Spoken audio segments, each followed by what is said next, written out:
The humidity tonight is thick enough to choke the fireflies, sugar, and it hangs over this porch like the heavy, moth-eaten velvet of a theater curtain that refuses to rise.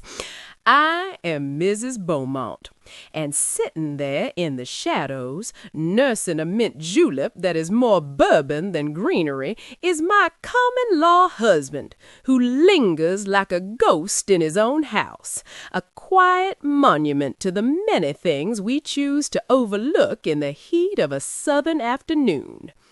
You've tuned your wireless to another installment of Absurd Truths and Blatant Lies, a program where we peel back the damp wallpaper of our history to see what's rotten underneath the floral patterns.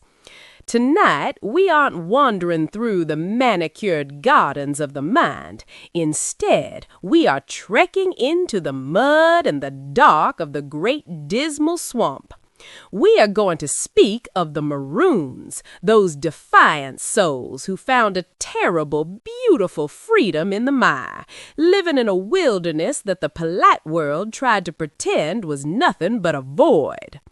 We will also take a look at one of the most damaging and persistent part of the suffocating moonlight and magnolia myth, that sugary confection of hoop skirts and noble gallantry that acts as a shroud for the truth. We've been fed a diet of lies so sweet they've rotted our teeth. Imagining a South that never was, while the real spirits were out there in the cypress knees, building a world in the steam and the muck. To finish our evening, we shall cast a weary eye toward the flickering glow of the television set. We're going to dissect a certain modern drama that purports to capture the soul of our territory, but instead offers only a distorted reflection, like a funhouse mirror at a county fair. It's a strange thing to see your own backyard through a Hollywood lens, all polished and preening, missing the sweat and the desperation that makes this soil what it is. So lean back into your wicker chair, ignore the mosquitoes, and listen closely as we sift through the swamp water for the hard, cold stones of fact. Now, we must speak of a woman who walked the streets of a burning Atlanta while the refined ladies were clutching their prayer beads and swooning into their smelling salts. I'm talking about Belle Watling, that flame-haired creature of the night who exists in the margins of our great cinematic fever dream. In the grand sweeping lie of Gone with the Wind, Belle is the scarlet smudge on a white silk dress, the woman who kept the fires burning in her house of ill repute while the pillars of society were crumbling into ash. She is the unsung heroine of a city under siege, a woman who possessed a brand of courage that didn't require a pedigree or a plantation. Yet she was forced to accept the crumbs of respectability offered by the very men who sought her warmth when the sun went down. There is a tragic, shimmering honesty in Belle that the O'Haras and the Wilkses could never quite stomach. She gave her gold to the cause, while the others gave only their vanity, and she did it knowing full well that when the smoke cleared, she'd still be relegated to the back alleys and the whispers.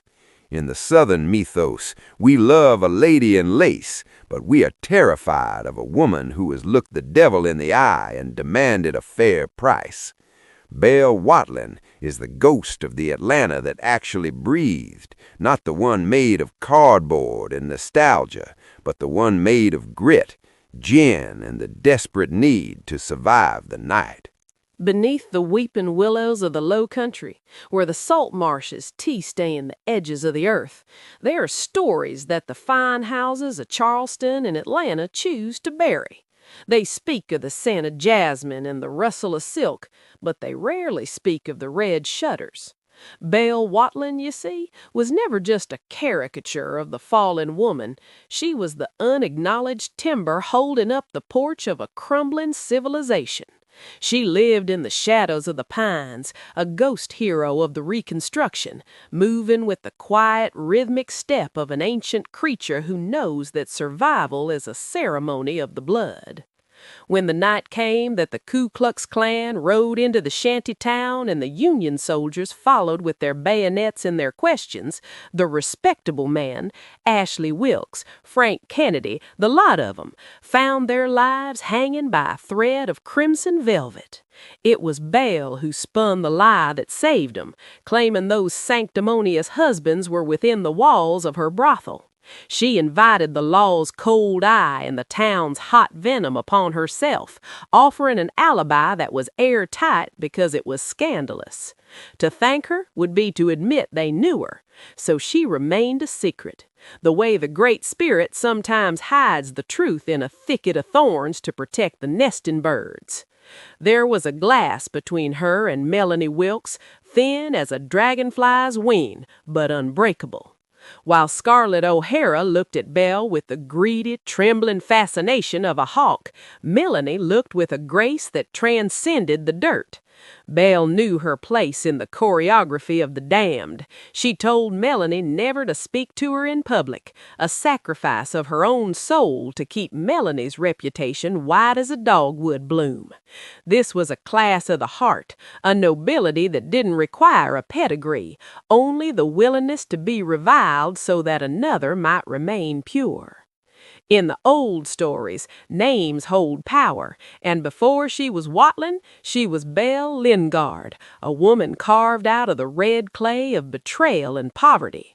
Donald McCagg saw her for who she was, a mother working a trade she loathed to pay for her son Watt's education, ensuring he could walk in the sun while she stayed in the dim, scented rooms. She was the anchor for Rhett Butler, the only harbor where that wild, blockade-running stallion could shed his mask and breathe. She kept him functional, kept him grounded, while the rest of the world was busy drowning in the vanity of a lost cause. People like to pretend that Scarlet and Belle were opposites, the lady and the harlot, but they were cut from the same bolt of rough-hewn cloth. Both were entrepreneurs in a world that wanted women to be ornaments. Scarlet had her sawmills and her ledgers, and Belle had her house of hospitality, both realizing that money is the only guide that answers back when the stomach is empty. They were the industry and the grit of the South, the realism that kept the wheels of Atlanta turning, while the mealy-mouthed ladies fanned themselves with the ghosts of their ancestors. By the time the Reconstruction was in its full, bitter bloom, Scarlet was as much a pariah as Belle, just with finer wallpaper to hide the shame. Neither woman had time for the nostalgia of the dead. They benefited from the chaos because they were the only ones brave enough to look at the wreckage and see opportunity. They were mirrors, reflecting a truth that the old guard couldn't bear, that a woman cannot get along in this world without a man, unless she is a woman of iron, a woman like Belle. She asks for no monument, no marble statue in the square. She only asks for the quiet respect of the one woman she deemed worthy of it, standing as a sentinel for a society that despised her for the very salvation she provided. The magnolia myth is a fragile thing, honey, a porcelain cup filled with vinegar, waiting for the first frost to crack it wide open.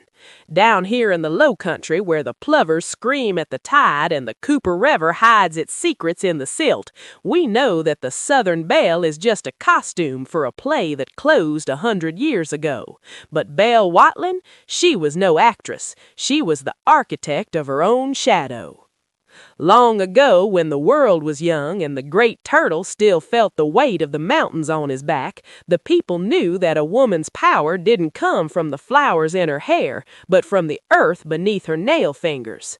Belle understood the rhythm of the trade. While the ladies of the old guard were clutching their worthless Confederate paper like withered leaves in a storm, Belle was hoarding Yankee gold and hard currency.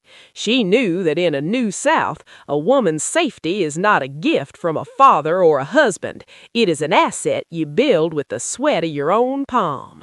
She mastered the economic machinery of the Shadow South, building her own sanctuary where she held the keys, teaching us that you don't need an invitation to the table when you've already bought the building it stands in. She walked a crooked path to do a straight thing. When those men, those heroes who hid behind masks in midnight, needed a sanctuary from the law, Belle became their shield. She took the name of a bad woman so they could keep the name of good men, proving that morality is a deep, quiet river that doesn't care about the labels on the bank. She was the villain in the town story, so she could be the savior in the dark. It is a sacrifice of optics for the sake of results, a lesson Dolly Parton learned well when she looked at the town tramp and saw not a sinner, but a woman who owned her own soul. Like Dolly, or the modern truth-tellers like Stormy and Megan, Belle wore the scarlet paint as armor, using the disreputable to fund the virtuous. There was no petty war in Belle's heart. When she looked at Melanie Wilkes, she didn't see a rival. She saw a good woman navigating the same male-contrived thicket. That is the radical empathy of the survivor. She protected Melanie's reputation because she knew that some fires are meant to be tended by hand, while others must be fought with a backburn. She accepted the role of the pariah to gain the freedom of the professional. Today, you can still see her spirit in the wild child who refuses to be hushed, in the woman who prioritizes the grit of the truth over the silk of a lie. The Southern Belle is a ghost for the tourist to chase, but Belle Watling is the blood and the veins of every woman who decided that being effective was far better than being refined. There's a stretch of country in the other Carolina, a place where the earth itself seems to have lost its resolve and dissolved into a dark, weeping tea. The Great Dismal Swamp is not merely a geography, it is a psychological state, a vast and tangled cathedral of cypress and juniper, where the air hangs heavy with the scent of decay and ancient secrets. To the plantation owners who sat on their white-pillared porches, it was a terrifying void, a green hell that defied the surveyor's chain. But for those with the desperate will to be free, that very terror was a sanctuary, a thicket of thorns that offered a mercy the civilized world had long since revoked. In the heart of that emerald gloom lived the maroons, souls who preferred the company of water moccasins and the relentless sting of the mosquito to the lash of a master's whip. They built their lives on high ground that existed only in the mind's eye of the mapmakers, creating a shadow society in the mud. It was a safe space carved out of the impossible, a sovereign nation of the dispossessed hidden behind a curtain of Spanish moss. While the rest of the South was busy weaving its tapestry of lies and legends, these men and women were living a truth so raw and so deep that the sunlight could barely reach it. The maroons turned a wasteland into a fortress of the human spirit, proving that even in the dampest, darkest corner of the Carolinas, the desire for agency is a weed that no amount of oppression can truly choke out. Now listen close, for the truth of this land is like an old root, gnarled, deep, and stubborn. There is a place where the map of the master ends and the breath of the creator begins, a sprawling emerald cathedral straddling the line between the Carolinas and old Virginia. They call it the Great Dismal.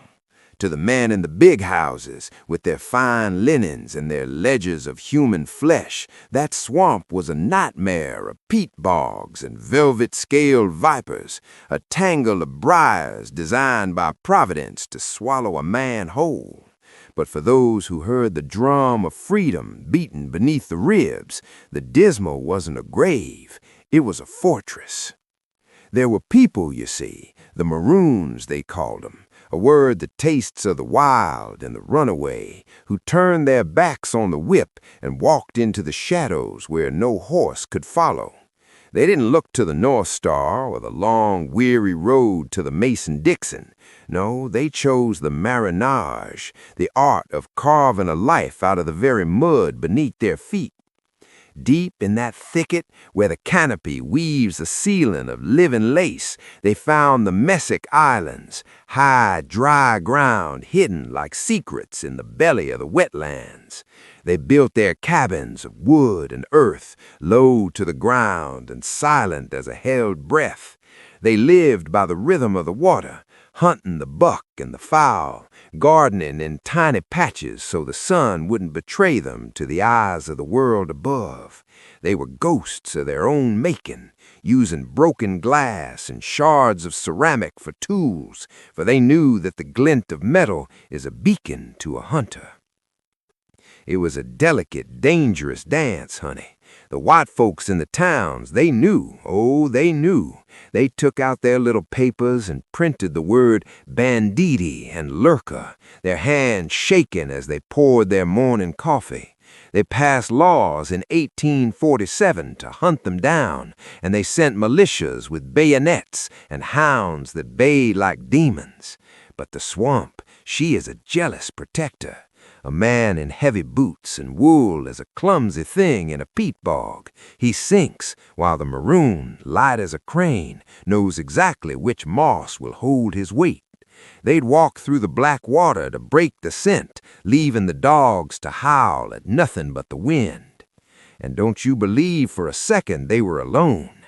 There was a hushed world on the edges of the canal. The maroons would come to the fringe, trading cedar shingles and fine carved furniture to the canal workers, poor man, black and white alike, exchanging the craft of their hands for salt, cloth, and the news of the day. It was a secret economy, a silent rebellion that kept the pockets of the poor lined and the mouths of the runaways fed. There were children born in those woods who never knew the shadow of a master's hand, souls who lived and died under the cypress trees without ever being owned by a living soul. It was a place where the logic of the plantation simply crumbled, replaced by the logic of the human spirit. After the Great War was over, the storytellers of the lost cause tried to bury these people under a layer of lies, claiming everyone was happy in their chains. They tried to turn the maroons into a footnote, a legend to be forgotten. But the earth doesn't forget. The archaeologists, like Dr. Sayers, they went back into the mud and found the glass, the hearths, and the truth. The Great Dismal stands today as a monument to the fact that no matter how thick the briars, a soul determined to be free will always find a way to grow. It is a fragile and treacherous fiction we've spun, sugar. A lace veil pulled tight over a weeping wound to keep the neighbors from seeing the rot. There is no lie quite so persistent or quite so cruel as the myth of the happy and loyal servant, that grinning phantom of the Old South who supposedly found contentment in the shadow of the whip. We see it in the yellowed pages of our novels and the flickering shadows of our silver screens, a soft focus hallucination of devotion that never truly existed. It's a lullaby we sing to ourselves in the dark to drown out the sound of chains rattling in the cellar of our collective memory. A desperate attempt to believe that the cruelty was somehow mitigated by a shared sentimental warmth. This phantom loyalty is the cornerstone of our moonlight and magnolia religion, a way for the heirs of privilege to sleep at night without hearing the floorboards scream. We cling to the image of the faithful mammy or the devoted stable hand because the alternative is too terrifying to face. The realization that beneath those forced smiles was a mountain of silent, burning resentment and a longing for liberty that could have scorched the very earth. It is a grotesque masquerade where we've mistaken the silence of survival for the peace of a satisfied soul. We've romanticized a hostage situation and called it a family tradition, dressing up the starkest form of human theft in the Sunday clothes of a pastoral daydream. Even now, when the sun is set on that era and the magnolias have begun to drop their heavy, bruised petals, the lie refuses to die. It lingers in the way we teach our children and the way we curate our museums, a stubborn stain that no amount of whitewash can truly cover. We prefer the polished marble of the myth to the jagged, uncomfortable shards of the truth, because the truth demands a reckoning we aren't yet prepared to give. To admit that the loyalty was a mask worn under the threat of death is to admit that our grandest legends are built upon a foundation of sand and sorrow. And that, my darlings, is a pill too bitter for many a southern throat to swallow. In the velvet shadows of the veranda, where the jasmine clings to the lattice like a desperate memory, there is a tale told in the low country, a tale as old as the salt marshes and just as prone to shifting underfoot. It is a story of a phantom peace, a lost cause dressed in Sunday linen, whispering of a time when the enslaved were not captives, but loyal children in a house of stone. But listen close, for the rhythm of the old ones, the ones who walked the trail where the mountains met the sky, tells us that a shadow cannot exist without the light it steals. That old myth of the faithful servant, that ghost who smiles while the chain is hidden behind the back, did not die when the cannons went silent. No, it simply changed its clothes. It moved from the sun-scorched fields of the plantation into the flickering lights of the moving pictures, manifesting as what the city folk call the white savior. It is a direct line, straight as a furrow in the red clay. In the old days, the master was called a father, a provider of structure to those he claimed could not walk a straight path alone. Today, we see it in films like The Blind Side, where the black man is a blank slate, a quiet giant waiting for a white hand to sketch a soul onto him. They say he would be lost to the streets, dead or wandering, if not for the benevolent rescue. It is the same song, just a different key. He is better off under our care. In these stories, loyalty is the only coin the black spirit is permitted to spend.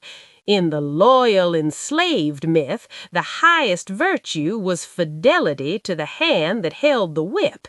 In the modern theater, the black protagonist is often a ghost in his own life, a background shadow to the white family's emotional journey.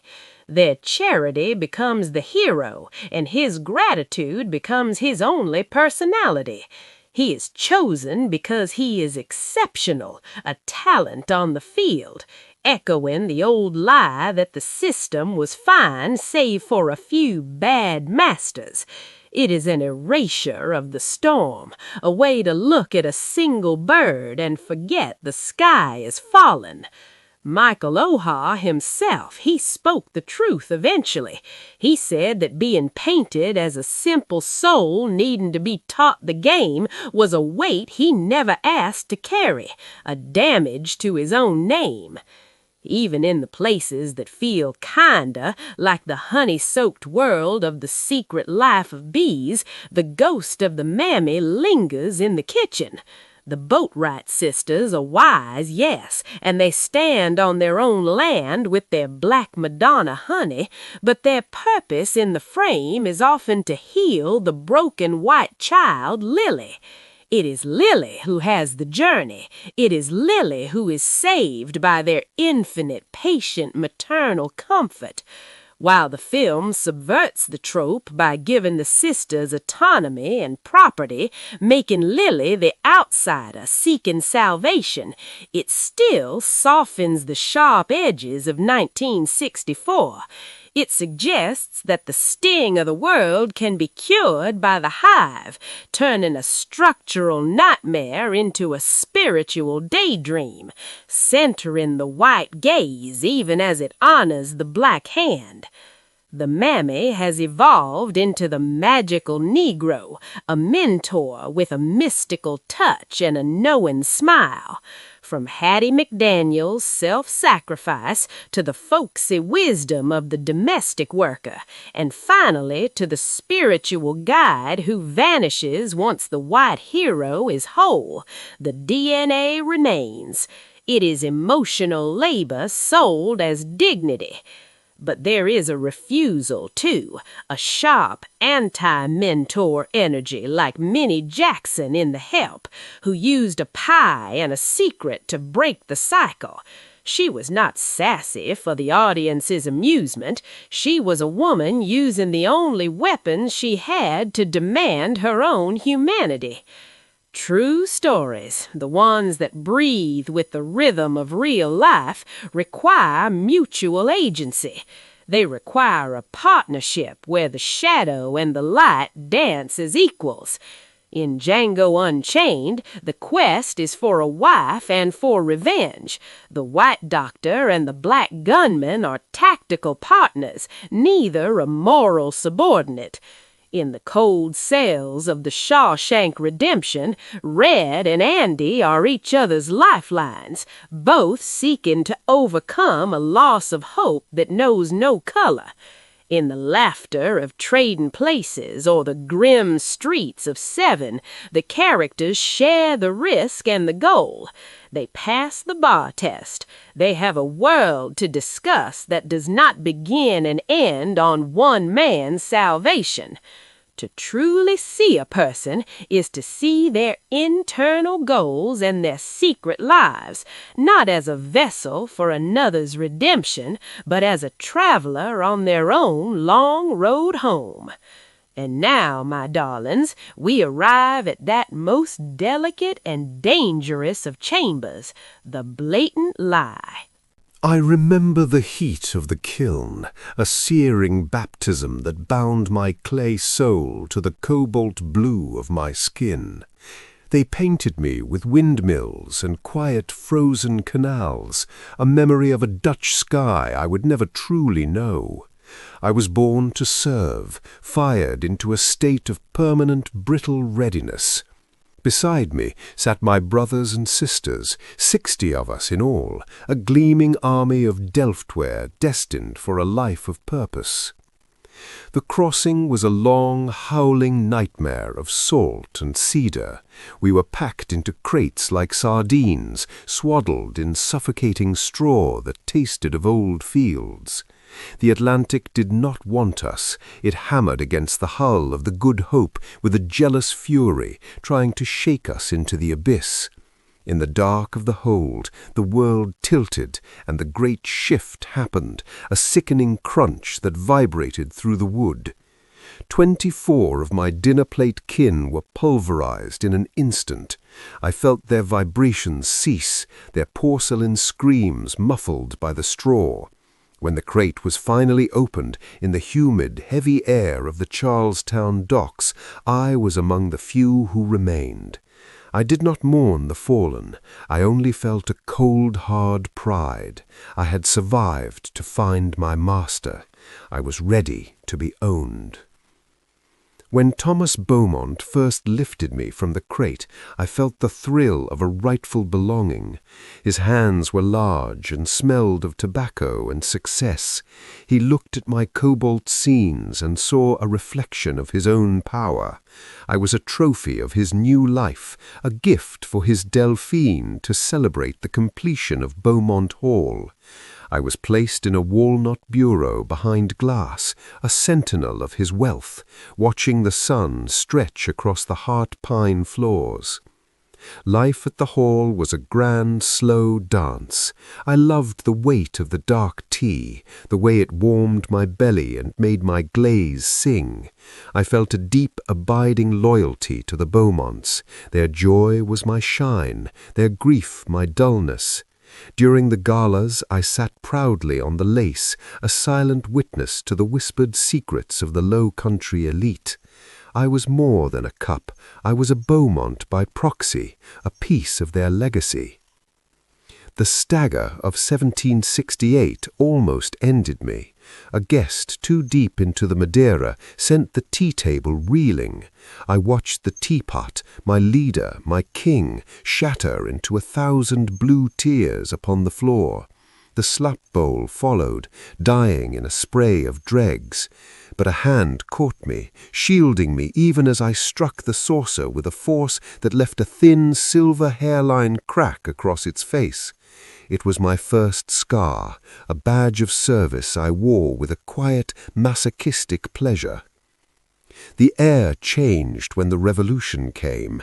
It grew thick with the scent of smoke and the frantic energy of men who did not understand the permanence of stone and china. When Tarleton's dragoons rode onto the lawn of Beaumont Hall, I felt a tremor through the bureau. They were loud, dirty men who hated the refinement I represented. They dragged my remaining siblings onto the grass, using them for target practice, laughing as the blue and white windmills vanished into dust. I did not fear for myself, I feared for the hall. I yearned to tell the family that I remained, a loyal heart still beating in the dark. It was a house servant, one of the invisible hands that washed me with such terrifying care, who saved me. She did not speak, but her hands were steady as she wrapped me and 5 of my companions in rough hemp and buried us deep within a sack of rice in the smokehouse. Hidden in the grain, I listened to the house being ransacked. I felt the heat of the fires they lit and heard the curses of the soldiers who could not find the Beaumont silver. I sat in the darkness for months, cradled by the rice, waiting for the return of the gentle hands. When the war ended and the smoke cleared, I was the first thing they uncovered. I saw the tears in the mistress's eyes and knew that my survival was her only comfort. By the time the great war between the states arrived, I was an elder of the household. The Beaumonts were thinner, their silk dresses turned and mended, but their spirit remained as sharp as a flint. When the Union blue began to bleed through the woods to the hall, I was placed on a tray, a soldier of the drawing-room. Eleanor Beaumont did not tremble. She carried me into the presence of the invaders with a smile that was colder than my glaze. She served them tea made of parched corn, a bitter, scorched brew that stained my throat. I watched her weave a web of southern grace and hidden threats, charming the commander while her eyes remained fixed on the horizon. She made them feel like guests in a house they had come to burn, and by the sheer force of her will, she turned them back. I felt a rush of fierce, frantic love for her. She had saved my home, and I had been her accomplice. But the war took its toll in other ways. The house was full of ghosts and jumpy, nervous hands. 2 more of my brothers were dropped by kitchen girls, whose minds were on the freedom promised by the advancing lines. I felt a cold contempt for their clumsiness. They did not understand the sanctity of the set. They did not feel the duty I felt. By the time the bells of peace rang, only 2 of us remained to hold the Beaumont name. The earth itself turned traitor on a humid August night. I was being held by Ava Moselle Beaumont. She was tracing the windmill on my side with a melancholy finger when the world began to growl. It was a sound from the bowels of the devil, a grinding of teeth that shook the very foundations of Beaumont Hall. The walls groaned and the plaster rained down like white ash. I saw my last brother fly from the shelf, a blue streak in the candlelight, before he became nothing but grit on the floorboards. But Eva Moselle did not let go. As the chimney collapsed and the furniture danced, she pulled me to her chest, shielding me with her own silk-clad body. I felt the frantic beat of her heart against my saucer. She whispered to me as if I were a child, promising that we would survive the end of the world together. When the shaking stopped, the hall was a ruin of its former glory. Eva Moselle tacked me into a velvet-lined box, her hands shaking with a palsy that would never leave her. "You are all I have left of the old life," she whispered. She took me away from the plantation, away from the rice fields and the smokehouse, to the family's townhouse in the city. I was no longer a tea service. I was a relic, a holy fragment of a shattered cross. Decades passed in a blur of dust and dim light. The townhouse grew quiet, the Beaumont blood thinning until it was a mere trickle. When the last of that line passed in the lean years of the Depression, the doors were thrown open to the vultures. Men in hats counted the chairs and weighed the silver. I was no longer a Beaumont. I was an item, a lot, a piece of old Delft, damaged. The indignity was a physical ache. I was sold for pennies to a man with grime under his fingernails, who did not know my name or my history. I spent years in the dark of a picker's bag, clinking against common glass and rusted iron. I became a ghost. I watched the world grow loud and fast through the windows of various antique shops on King Street. I was severed from my family, my purpose lost. I felt my glaze grow dull with neglect. I was a servant without a master, a heart without a chest. I waited, century-old and weary, for a hand that felt like home. The water came for me in 1989. It was not the salt of the Atlantic this time, but the rising, muddy surge of the Cooper River, pushed by the breath of Hurricane Hugo. I sat in a low-end shop, forgotten in a wooden crate near the floor. When the glass front of the store shattered under the wind's fist, the brown water rushed in, bringing with it the smell of pluff mud and ancient decay. I did not sink. The crate caught the current and I floated, bobbing like a cork in the debris. Around me, heavy Victorian dressers and ornate mirrors were smashed to splinters by the churning tide. I rode the surge, protected by the very wood that held me. It was as if the low country itself recognized me, refusing to let the mud claim what the fires and the cakes could not. When the sun rose over a broken Charleston, I was found caked in a thick grey silt. The shopkeeper wiped away the grime with a rag, and there I was, the blue windmills still turning, the canals still quiet. My glaze was an armour that the salt could not penetrate. I was a survivor, hardened by 3 centuries of being owned, waiting for the cycle to complete. The shop door creaked, and she walked in. She was a Beaumont. I knew it by the tilt of her chin and the way her perfume sat in the air like a memory of Delphine. She didn't know me, of course. The history had been bleached from her family's books long ago. But when she saw me sitting in the window of that King Street shop, she stopped. She touched the flea bites on my rim and the hairline crack on the saucer, and I felt a spark jump from her skin to mine. She bought me on a whim, laughing at the quaintness of the old blue cup. Now I sit in a modern kitchen, watching the neon lights of a city that has forgotten the smell of indigo. She doesn't use me for tea. Every evening she pours a heavy amber stream of bourbon, her high-proof refinement, into my belly. The alcohol is sharp and hot, a different kind of fire, but I hold it with the same unwavering devotion I held the parched corn and the Dutch tea. I exist in a state of icy blue-blooded contentment, finally reclaimed by the only lineage worthy of my curvature.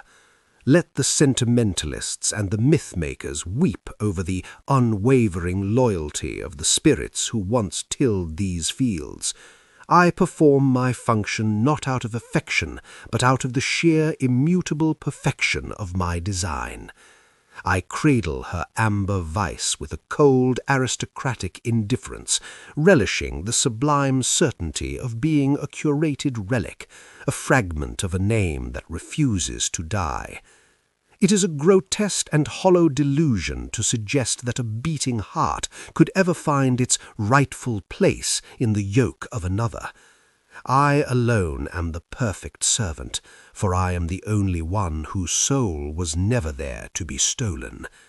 Teacups, not people, are possessions. Now for some more fiction of a sort. The air in Sparta doesn't just hang, it clings like a wet wool blanket, heavy with the scent of pine needles and the iron-rich tang of red Georgia clay masquerading as Mississippi soil. To view the television iteration of In the Heat of the Night through the lens of Southern Gothic is to witness a landscape in the throes of a slow, humid exorcism. It is a world where the shadows of the past are long, reaching out from under the porches of crumbling antebellum estates to touch the fluorescent lights of the modern precinct. The series was overseen by the weary, watchful eye of Carroll O'Connor, a man who traded the armchair of a bigot for the badge of a patriarch seeking penance. As executive producer, O'Connor didn't just craft a procedural, he built a stage for social realism, where the Old South of the 1967 film began to rot away, making room for a new South that was still being born in the mud. The show moved away from the cinematic spectacle of a single confrontation, settling instead into the rhythmic, dusty malaise of a small town where the cicadas hummed a constant, buzzy soundtrack to the slow grind of justice. Filmed primarily in Covington, Georgia, the setting of Sparta feels lived in the way only a southern town can, saturated with the ghosts of lost causes and the sticky reality of a Mississippi night. The police station, with its peeling paint and overworked ceiling fans, isn't just a set, it's a character. It is a subgenre of the procedural drama that feels less like a sterile laboratory and more like a confessional booth, where the sins of the community are laid bare under the flickering yellow glow of a street lamp. In this Southern Gothic framework, the Sparta Police Department functions as a grand, decaying manor. It is a rigid, historical structure, being forced to house the very voices it once sought to silence. The transition of Virgil Tibbs from a passing stranger to a permanent fixture, the chief of detectives, is the central haunting of the narrative. Tibbs is the New South, a polished, intellectual force entering an old house full of secrets, forcing the white establishment to move its furniture and share its table. The thematic core is not one of sudden revolution, but of intergenerational healing, a process as slow and painful as setting a broken bone that has already begun to knit crookedly. The grotesque here is not a monster in the woods, but the institutional rot found in a filing cabinet or a town council's closed-door session. Every case Tibbs and Gillespie solve is a brick removed from the wall of the old social order, a narrative struggle to integrate a community that still hears the faint discordant echoes of the 1860s beneath the 1990s dial-up tones. The show masterfully navigates the razor's edge between Southern hospitality and Southern hostility.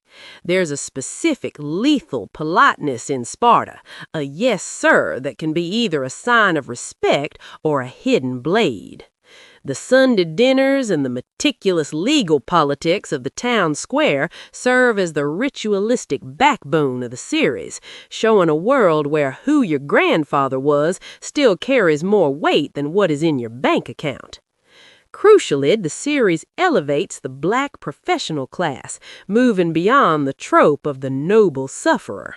Virgil Tibbs and his wife, Althea, represent a domestic stability and intellectualism that directly challenges the Gothic trope of the shambling rural poor. By placing a black man in a position of authority in his own backyard, the show forces a reckoning with class and race that is uniquely Southern. It isn't just about hating a stranger, it's about the discomfort of realizing your neighbor, the one you've looked down upon for generations, is now the one holding the keys to the jail.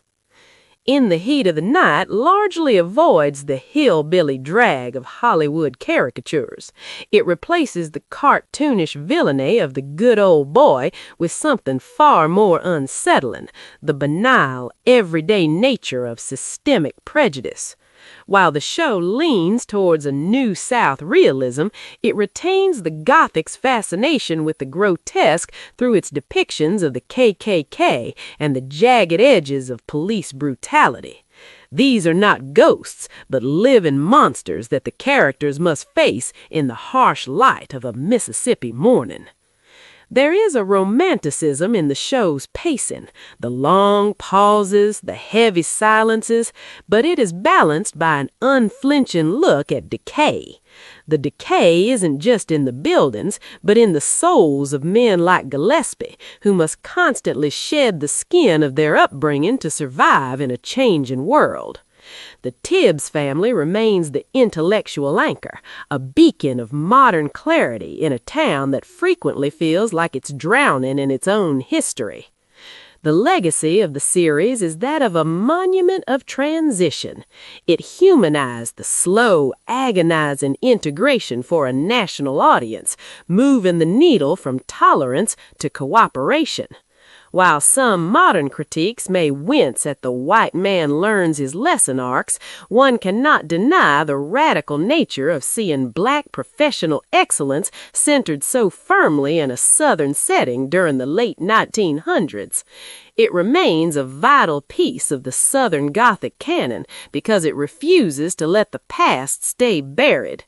It acknowledges that in the South, the past isn't dead, it isn't even past. By the final episode, Sparta hasn't become a utopia, it has simply become a place where the light of the New South has finally begun to chase the longest shadows away from the courthouse steps. We must urge you, with all the refined insistence of a Delta hostess who won't let you leave without a Tupperware of leftover ham, to come back and join our circle again. Yes, we are going to say it. It is an unwritten rule for these parts, a sacred liturgy whispered in the rustle of the cornfields and shouted from the spaces between the grand white columns of the manor porch. It is the heartbeat of our hospitality, and it remains unchanged by time or tragedy. Y'all come back, you hear?